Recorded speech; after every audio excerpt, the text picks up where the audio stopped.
done this. I just wanted to get it all down in writing, kind of the best practices of what the Muffins do, but also what some of our other compatriots do around the country, whether it's the Lottie Daws or the Long Island group or the Grinders that you saw in the film or whatever. Everybody has good things that they're doing, and kind of gather them all together and put them out there, so any program that's just getting started, there's some good information for them, and programs that are up and running and have been doing it for several years, there's some things that maybe they can upgrade some things and like that. So anyway, we got the book coming out, and in doing all the research for that over the last few years and trying to go through rules and everything and figure out if we're doing things right, the answer is pretty much yes.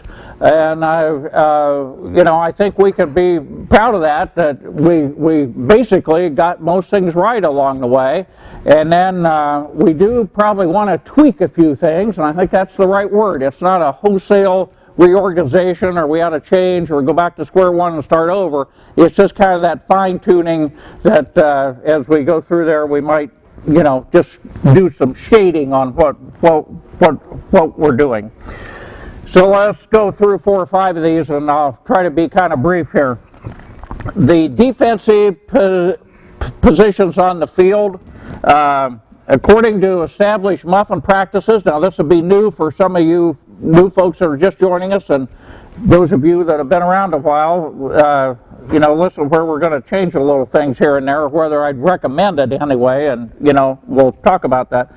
According to established muffin practices, infielders play on the bases, a step or two off the base, have their respective bases, and the outfielders play approximately in the middle of their field.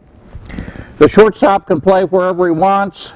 That usually means taking a position of a modern shortstop about halfway between second and third.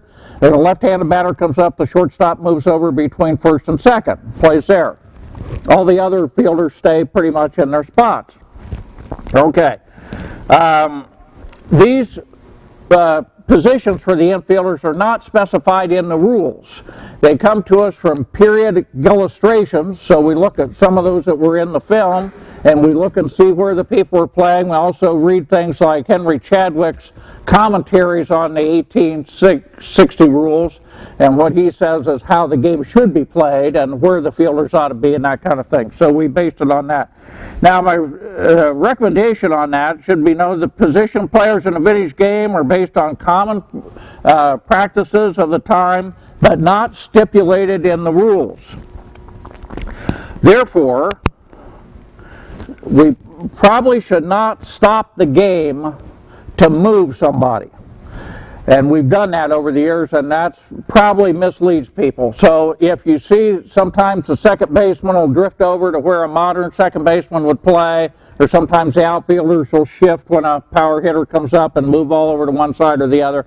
We shouldn't do that. Okay, the players should play on their bases, and the outfielders should play about in the middle of the field. But we probably should not stop the game and have the umpire point, get over this way or get over that way. And we shouldn't have a player say, oh, make that fielder move over, or something like that. They wouldn't have done that at a game, but they would have played. They just would have done so. So what we probably should do is have the umpire not stop the game, because that gives the impression to the spectators that it's a rule. And sometimes we even say it's a rule that you have. No, it's not a rule. It's a practice, okay?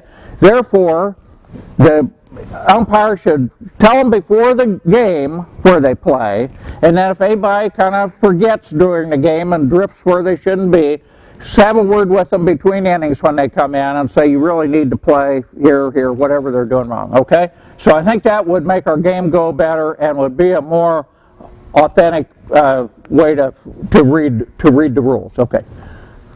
We've done the whole moving the players back over more of a demonstration purpose, sort of like how we ring the tally bell. And I don't know that we necessarily, I think the stopping of the game was more to just demonstrate it and to become more of a show as opposed to particular rules. How do you feel about that? I've thought that through, and I know exactly what you're saying. I think we mislead the public more by stopping the game. And I think to move the guy, it gives the impression that it's a rule when it's not a rule. And we've taken some criticism from some of our fellow teams out there for doing that, and I kind of think they're right, and I would tend to go that other way, that we could have a quiet word with them between innings. That still means the baseman ought to play on their bases, see? It still means that, but we just ought to have that out before the game, and then a quiet word between the innings when they come in, you know, because authentically they would not have stopped the game and moved anybody. So if we're recreating the game as it would have been, I'd say probably not. Okay? Jim, Yeah. Which is the proper? Is it for the shortstop to move over? Say there's a left. Yes. The second baseman would have stayed there. All the basemen would have stayed on their bases.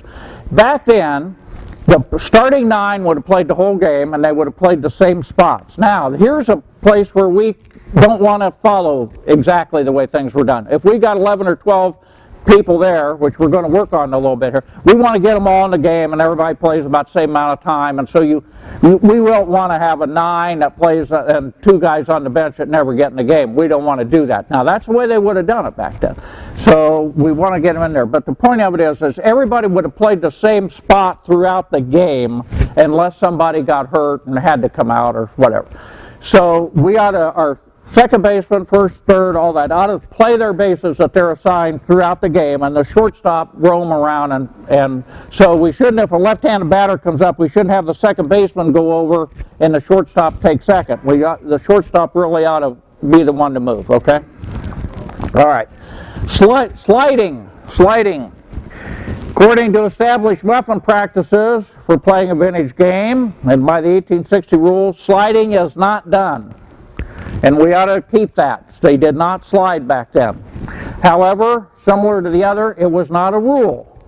So I think we should not call anybody out for an unintentional slide. We ought to, again, tell all the players before the game, no sliding, none of the feet first sliding or head first like Pete Rose used to do, no sliding of that type. Now, if somebody trips and falls or lunges or dives to get back in a base or in a rundown and they, you know, I would not call them out for that. You shouldn't say, well, he slid, he ought to be out. There's nothing in the rules that a person is called out because they slid. But we shouldn't do it, okay? They did not slide back then, and we should not do it now. Peter Morris has written a series of books. Here it is, called A Game of Inches. It says Volume 1, Volume 2. He also wrote But Didn't We Have Fun, another book about our time period and all that. And he's got some interesting things in there about sliding. He says, in A Game of Inches, he cites early examples of sliding, says it came in about 1865, so that's after our time period. If we're playing 1860 style, we shouldn't do it. He says sliding does appear to have been uncommon in the early days of baseball and generally inadvertent, that is, accidental diving back to a base, that kind of thing, or maybe trip and fall. Okay.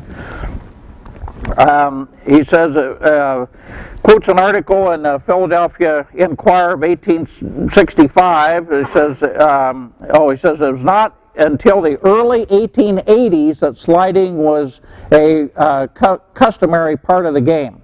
So way beyond where we're playing, okay?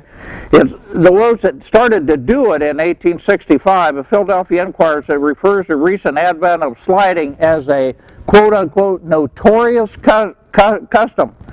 The author disapproves of what he calls the slide game, and so when a player in an effort to gain his base will throw himself on the ground feet foremost, sliding for fully a distance of 20 feet, is not to be done. Objecting, he says that the unmanliness of such a proceeding, unmanliness of such a proceeding, and the danger to the base player, you know, being slid into, he says that abolishing such an unfair practice benefits only the party in play and angering and intimidating the base player. So, and that's what happens. I think whenever we've been involved in a vintage game, whether sliding and a little rougher play, it takes on a different tone than what we're used to and what we try to do. So we want to keep intentional sliding out of the game. However, we probably should not be calling anybody out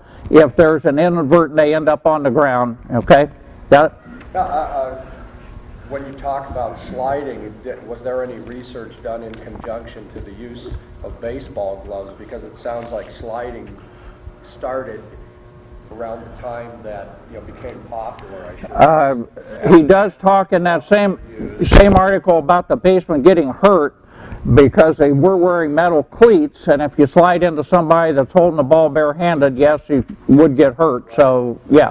It sounds like, though, that more and more players were reverting to sliding because maybe the defensive team could get the ball a lot easier by catching it in a glove and then hurling it, and it gave the runner a little less advantage to get the base than just barehanding the ball. Yeah. I don't know what happens there. It hits your hand. A lot of times it pops up in the air, goes down, you got to grab it again.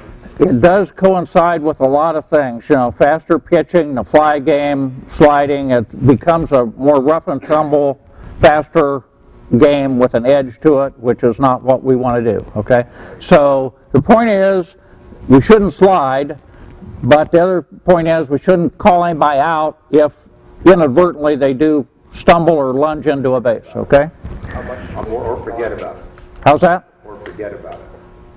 Or, well, then that's again, the umpire, let's say Dale's talking to a team before the game, you got to make that clear there's no sliding. Right. Okay. So they don't do it. Then if somebody does forget, then they ought to be reminded don't do that, Okay? Yeah. Doug, you? Just, I believe that you're saying, of course, that say if the Muffins go visit the grinders, then we play by the grinders. Right. We have no. We play by their rules. Right. If the Muffins play a Right. team or a team that's formed to play the Muffins, obviously where you work the Muffins divide, and so forth. Then we play, of course, by the Muffins. Yes, I'm kind of assuming these are games that we're in control of, and our umpire's doing the game, and we're playing at the village or something like that. Yeah. If we go on the road, yeah, we have to. Yeah. Good point, though. Good point. Perhaps there'll be a few folks that might. The Muffins never try to run the game if we're playing another regular village team at their home. Right. And that would have been authentic too. That's a good point, Doug, because baseball was not played one way, coast to coast, all over the country. Everybody had their local practices, customs, rules. Different clubs had their own rule book and played it a little differently. So the fact that, as we travel around and somebody else wants to do something a little differently, that's probably the way it was done then. So that's not all bad.